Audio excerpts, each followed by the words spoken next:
Collection assessment and evaluation. What are some of the initial questions when we're going to assess and evaluate our collection? Is what do we have in our collection? That's the first question. I think we have to know what we already have. Then, what do we need in our collection? Another good question is what is the community checking out in terms of circulation? What do we have to acquire? And new materials, new formats, etc. And within two, what do we have to let it go? We can have more questions, but I think these are the basic questions that we should start with. And what the community wants, what is the community using, how we're gonna get potential users to our library, and how we're going to keep our usual patrons, our active patrons, coming back to the library and checking out books, magazines, games, videos, etc., etc., and of course electronic media too, using the computers, getting ebooks, and so on. Collections.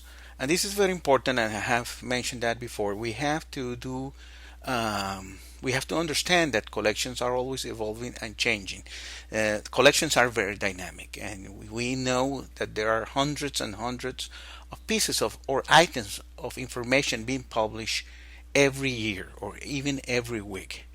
And only in terms of printed materials, but basically to electronic. We are in the electronic age, so we have many large pieces of information that are coming up every day in electronic format. So we have to think about new acquisitions and discarding old materials too. In today's world, it's not easy to do a collection assessment and evaluation, and it is a process that must be an ongoing process. Okay, our collections should never be statics. We are in a dynamic world, so our collections have to be dynamic too.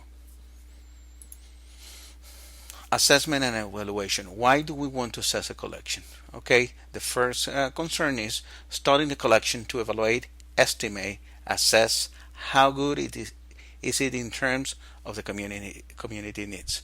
Remember the lecture on community analysis? Well, what the community wants and what the community needs, and we have to evaluate how our collection matches those needs and wants. It takes place every day.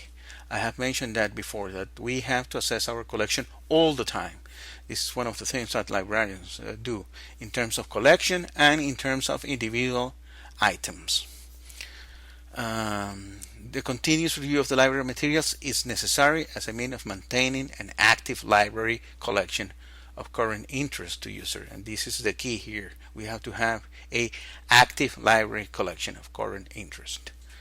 It must be tied to the collection development policy. Of course, everything in terms of collection management, collection development have to be tied to the policy of the library. Your library has to have a written policy that you can follow. It must be part of the planning process of collection development. Collection management is a process, and of course, assessing the collection is one of the key components of that collection development planning process. Step 1. Define your collection evaluation goal. What is the purpose of the evaluation? Well, you may want to identify your unique holdings. You want to compare your collection with other peer institutions. Easily evaluate your collection against other institutions of your choice. Assess your collection. Identify overlaps and gaps. Support decisions for both print and electronic acquisitions. And this is the key here.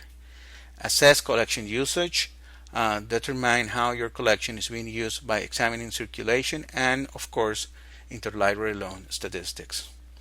Demonstrate fiscal responsibility.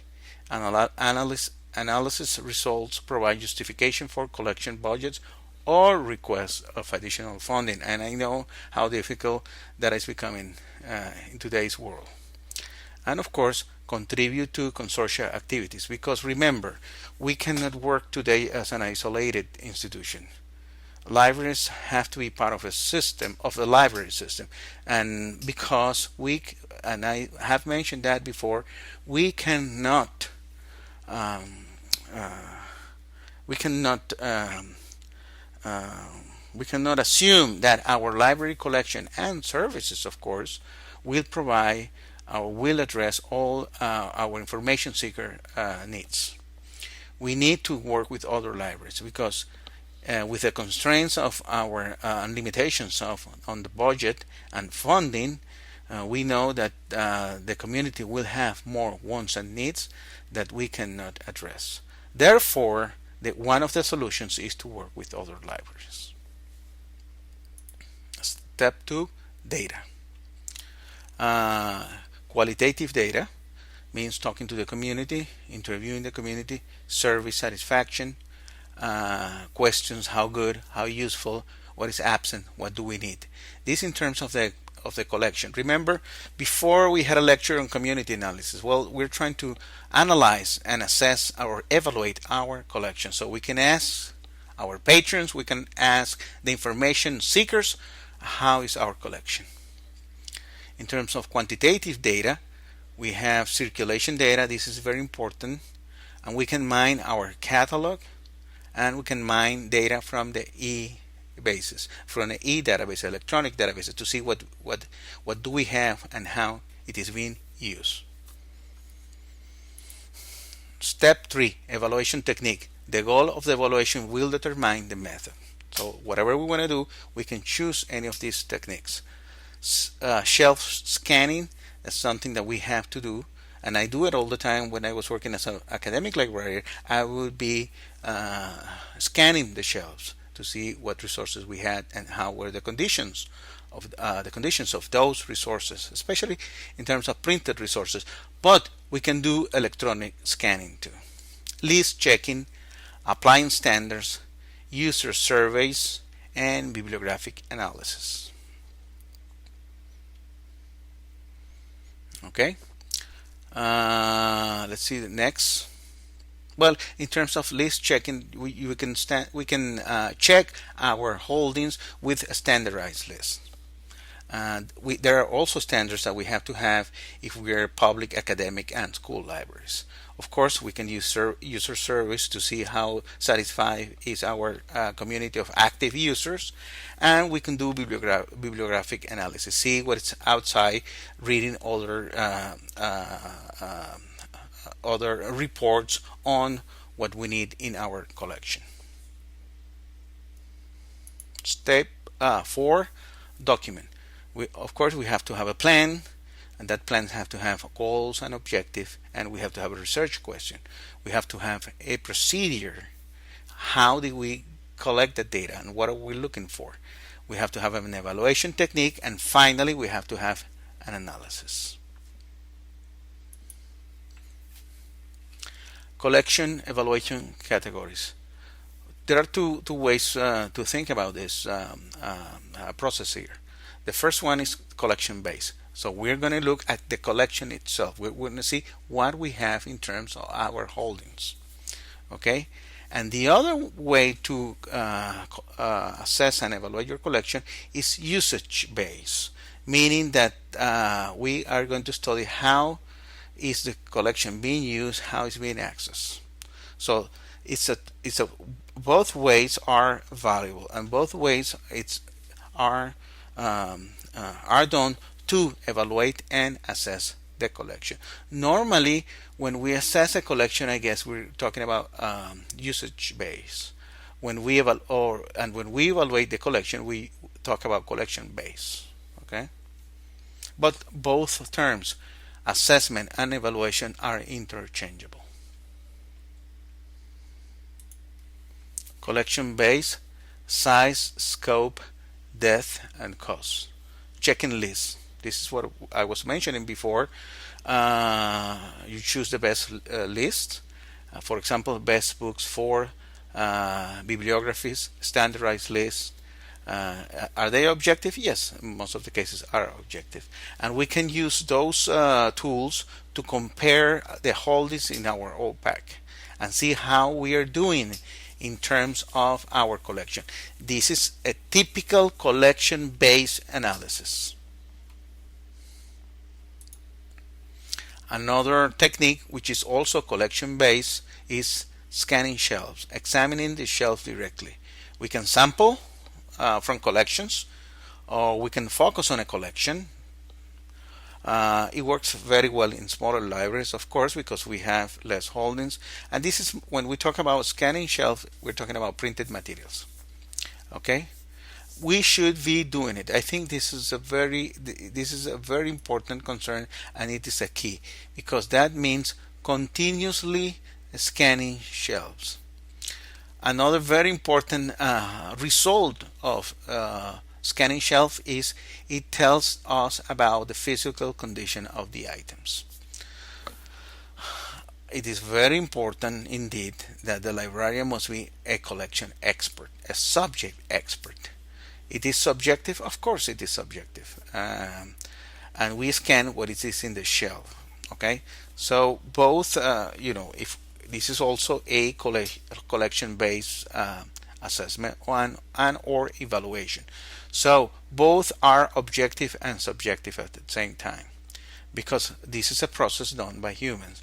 Even if we use, I asked the question before right here, even if we use a checking list, is this objective? Of course, it's objective to some degree, but it is subjective because that list was made by somebody else. The same thing happened when we do scanning. Is it subjective? Yes, it is a little bit more subjective, I guess, because it depends on the subject librarian who is doing scanning shelf. But if we are professionals too, so it has some degree of objectivity. Another way, and this is also collection based, is comparing a statistic with similar libraries. So we can see our sister libraries that are more or less of the same size, in the same situation, and we can compare our collections to theirs. We can compare in terms of holdings and statistics on circulation, for example. Of course, we can compare budget, circulation, holdings, and it is always a good idea, this is my own personal opinion, to compare by collection. Just don't go around and comparing all the holdings at once. No, it's better to focus on a collection. And when we do a plan for collection assessment and evaluation, it's better to go from collection to collection. And there are the standards, and those are the accreditation agencies, and there are international, national, state, and in some cases local standards that we can go by. Now, when we're going to assess the collection using from the user-based criteria, that's a different. We were talking about collection-based criteria. Well, this is user-based criteria. Then, what we're looking for is to see the statistics on circulation data. We may have user surveys. In other words, we can either interview or survey our users, our active users, to see what they are using, why, and how can we improve our collection, and interlibrary loan. See what we don't have and they are getting from other libraries. This is in terms of collection assessment and evaluation, and I think it's very important that every library do evaluation and assessment continuously. This is my advice for all of you. This is a process that we have to do continuously, at least in terms of looking at our shelf, how is the state of our collection, and even if we have the time, comparing our holdings with our peer libraries.